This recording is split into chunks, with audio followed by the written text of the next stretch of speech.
In the universe of Stranger Things, every villain carries its own darkness. But none come close to the pure terror that Vecna and the Mind Flayer bring. These two entities are not just monsters, they are forces of nature, beings born from the twisted laws of the Upside Down. Before we compare their powers, strengths, and ultimate dominance, we must understand where they come from and how they became the nightmares that terrorize Hawkins. Henry Creel, later known as Vecna, was not always a monster. He began as an extraordinary human with psychokinetic abilities, far stronger than any gifted child Dr. Brenner had ever studied. But when 11 sent him into the Upside Down, something far darker happened. Henry did not die, he transformed.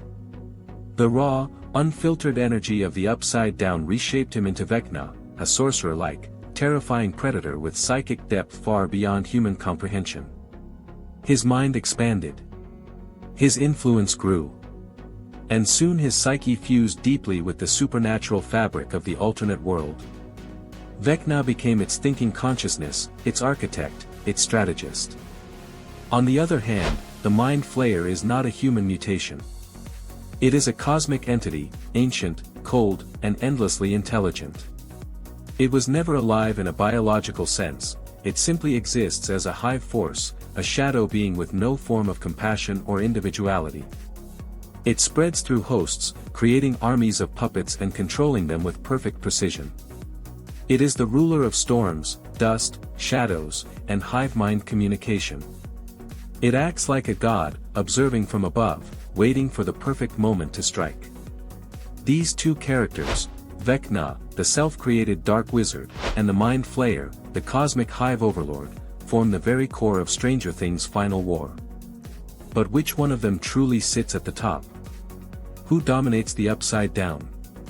And more importantly, in a full-power battle, who would win? Power levels and abilities compared. To understand the winner, we must compare their powers in raw detail. Vecna's power comes from psychic influence, dark energy manipulation, telekinesis, mind invasion, emotional distortion, and physical reshaping of reality. He can enter the human mind from miles away, create illusions so powerful they become indistinguishable from reality, and link multiple victims together in trance-like states. His kills are ritualistic, precise, and fueled by trauma. Vecna's greatest strength is that he does not need to be physically present to destroy someone. The battlefield is the mind, and he is the master of it. Vecna's reality-warping power is also unmatched among human-origin characters in the series. He can rip walls apart, twist dimensions, and control the atmosphere around him. His telekinesis can shatter bones, crush bodies, and bend structures. His psychic web allows him to connect multiple minds at once, understanding thoughts, memories, and fears. This makes him not just a killer, but a strategist who hunts psychologically before attacking physically. But the Mind Flayer's powers exist on a larger scale, a scale that transcends the mind of a single individual. The Mind Flayer controls storms, weather, and particles. It can manipulate biological matter, create monsters, and possess living hosts. It spreads across the Upside Down like a virus but thinks with the intelligence of a god. Every Demodog, every Demogorgon, every particle of the Upside Down's atmosphere is under its control. The Mind Flayer does not attack emotionally, it attacks biologically. It infects, consumes, and expands. It forms armies instead of picking individual victims. Its physical manifestation in Season 3, the massive flesh monster, was only a fraction of what it can truly become. It is not limited to one body. It is not limited to one form. It can reshape itself endlessly because it is made of particles, shadows, and living matter. So the real question becomes, is Vecna's psychic influence stronger than a cosmic hive mind? Or does a godlike force overpower even a super-evolved human monster? Control of the Upside Down. Here, the balance begins to shift. Vecna has shown that he can manipulate the Upside Down, but the Mind Flayer already owns it. Vecna is a general with enormous power, but the Mind Flayer is the king of the battlefield. Vecna uses the energy of the Upside Down to amplify himself, but the Mind Flayer is the Upside Down, its storms, its particles, its atmosphere, its hive links all originate from this shadow overlord. In Season 4, we learn the truth. When Vecna fell into the Upside Down, he shaped the dust clouds and cosmic particles into the spider-like form of the Mind Flayer. But this does not mean Vecna created it. He only molded it, forming a body for an already existing higher entity. The Mind Flayer existed long before Vecna arrived. Vecna simply gave it direction, purpose, and a shape that reflected his obsession with spiders. Their relationship is not master and servant. It is a fusion of intent. Vecna gives the Mind Flayer strategy, while the Mind Flayer gives Vecna raw power and access to its hive. But if the two ever turned against each other, the very energy Vecna uses would fight back against him. The Mind Flayer's biggest advantage is scale. It can be everywhere, in the skies, in the ground, in particles, inside creatures, inside humans. Vecna is still limited by form. Even though he can project into minds, his body can be damaged and destroyed. The Mind Flayer cannot be truly killed unless the entire Upside Down is wiped out. Vecna has a physical vulnerability. The Mind Flayer does not. However, Vecna's advantage is precision. The Mind Flayer spreads its power widely, but Vecna strikes with surgical accuracy. Vecna is capable of killing with a single thought. The Mind Flayer must infiltrate, infect, and grow. One is faster. The other is larger. One is a knife. The other is a storm. So, who controls the Upside Down more deeply? In territory, the Mind Flayer. In psychic architecture and strategy, Vecna. Their power is built on a dangerous dependency, but only one has the advantage if that dependency breaks. Full power battle, who dominates? Imagine a scenario where Vecna and the Mind Flayer clash. No allies.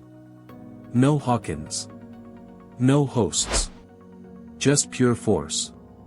The air would twist. The ground would split. And the Upside Down itself might collapse under the weight of their combined powers. Vecna's first move would be mental. He would try to invade the Mind Flayer's consciousness. But here is the problem, the Mind Flayer does not have one mind. It has millions. It is a hive, a network, a storm of intelligence.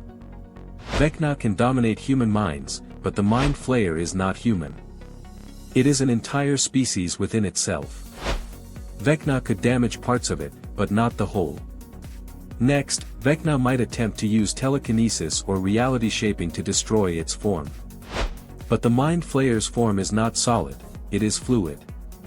Even if Vecna blasts apart one body, the Mind Flayer can form another somewhere else.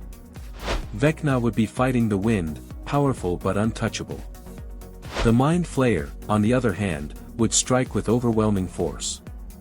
It could surround Vecna with storms of particles, infect his body, and disrupt the energy that empowers him. Vecna depends on a physical host. That host can be decayed, infected, or destroyed. The Mind Flayer does not need a host to survive. Vecna does. But here is the surprising twist, Vecna's greatest chance comes from his connection to trauma. If he could find the Mind Flayer's weakness, a core, a singular center, he might be able to collapse part of its hive. The Mind Flayer is vast, but not invincible. Vecna has shown he can reshape Upside Down energy. If he learns how to turn that energy against its source, he might be able to destabilize the Mind Flayer. Yet this is highly unlikely. A battle of scale versus precision almost always favors scale, unless the precision is strong enough to hit one perfect weak point. And the Mind Flayer's weakness has never been revealed. That makes Vecna's victory almost impossible. Final result, who would win? After analyzing every ability, every power, and every form of dominance in the Upside Down, the result becomes clear. Vecna is extremely powerful, perhaps the most dangerous humanoid villain Stranger Things has ever created. His psychic abilities, reality warping, telekinesis, and emotional control make him a deadly force. But in a true, full-power battle against the Mind Flayer, he would fall. The Mind Flayer's scale, particle-based existence, hive-mind intelligence, and immortality within the Upside Down make it nearly impossible to defeat. Vecna can manipulate the Mind Flayer. He can strengthen it. He can shape it. But defeating it is another story. The Mind Flayer is older, larger, and more deeply rooted in the Upside Down than Vecna ever could be. Final result. The Mind Flayer wins. Vecna is powerful, but the Mind Flayer is the true apex predator of the Upside Down, a being Vecna can control only in partnership, not overpower in battle. Check out my other videos for more epic character crossovers and battles. Thanks for watching, and stay happy and healthy.